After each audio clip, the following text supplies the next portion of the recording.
It's day one of Lollapalooza, or at least day one for me because it's the first day that I'm going. Technically, it's day 3 overall. Today is Twice Palooza. They're headlining tonight, so I was super excited to see that. That's the main reason I came to Lollapalooza. But I am going to go to the festival now. It's around like noon, just to see all the different brand activations and the booths, the lounges, check out merch and all that stuff, just to see what the whole festival is about. I also hear they have a lot of good food options there as well, so might get some food while I'm there.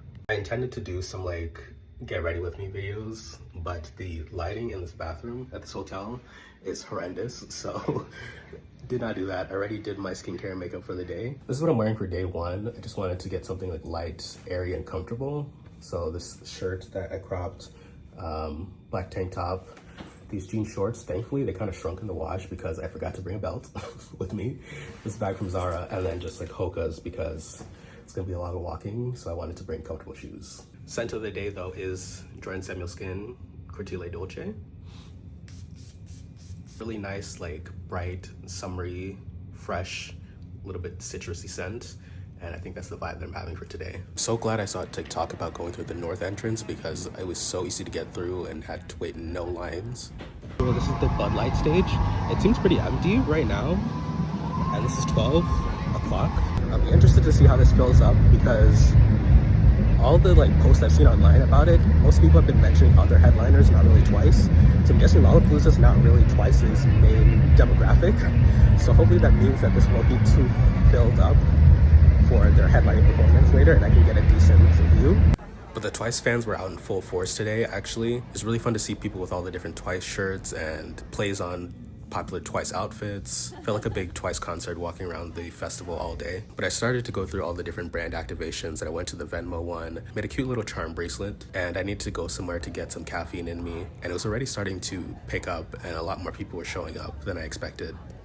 I very quickly noticed that if you're coming here and you want to do anything, you gotta be ready to stand in a line. Most of them move pretty quickly, but this one for the band specific merch was the longest one that I saw all day. But I had to get some of the Lollapalooza exclusive merch for Twice and Cat's Eye. When I found out that they were going to have a lounge here for Chase Sapphire Reserve members, that was something I definitely knew I was about to take advantage of. So I made my way over there to check it out. And the wait wasn't that long. I think I had to wait like 15 minutes to get in. It was a nice chill shaded spot to lounge in. You had access to 2 of the stages to see from an elevated position.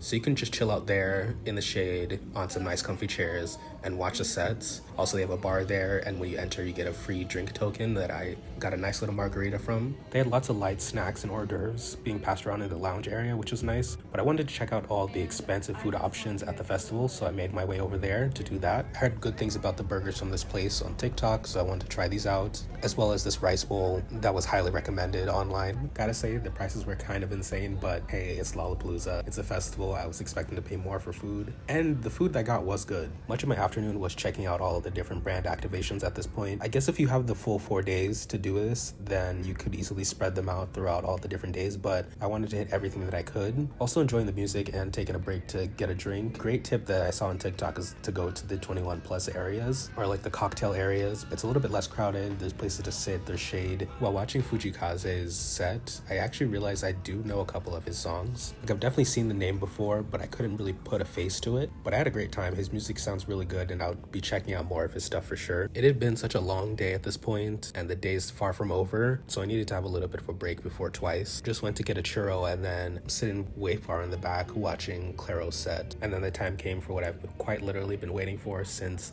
I bought these tickets back in, I think, March to see Twice headlining Lollapalooza. I wanted to get as far up as possible. I think I started standing there like an hour before their set started. And I think I got a pretty close spot in relative to how far the line of people went back.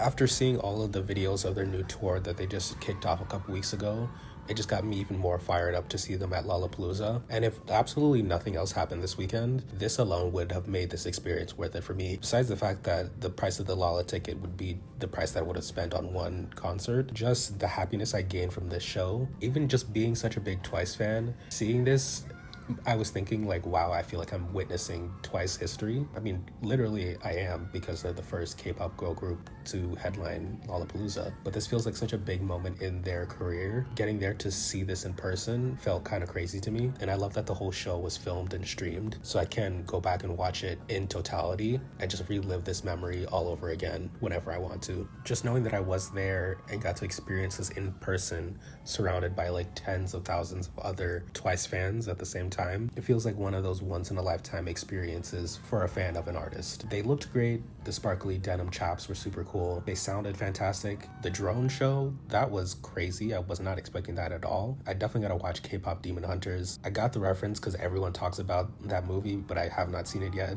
It really felt like a festival performance, and knowing that this is their first time doing a major US festival, it really felt like they brought that festival vibe that you would expect from a headliner. Plus getting to hear all of my favorite songs and a couple of the new ones that are just added from their last album with a new choreography, new dance breaks. It just got me more hyped up to see them again on their next tour when they eventually come to the US. And trying to get out of this park when both of the headliners are finished really is an act of patience, but thankfully I was staying very close. Finally back in my hotel room after Lollapalooza, I decided to walk back. There really was no other faster way, and I'm so tired. This is the most tired I've been in a minute, but it was so good. Twice Palooza was so fun. I love Twice so much. They're such amazing performers. So glad I got to see them again. They're the main reason that I came to Lollapalooza, and it was definitely worth it. Tomorrow I'm going to go again, but even if I just got to see Twice today, that made the whole Lollapalooza experience worth it for me. But yes, I'm going to sleep, going to take a shower, and get ready for tomorrow of my day 2 at Lollapalooza.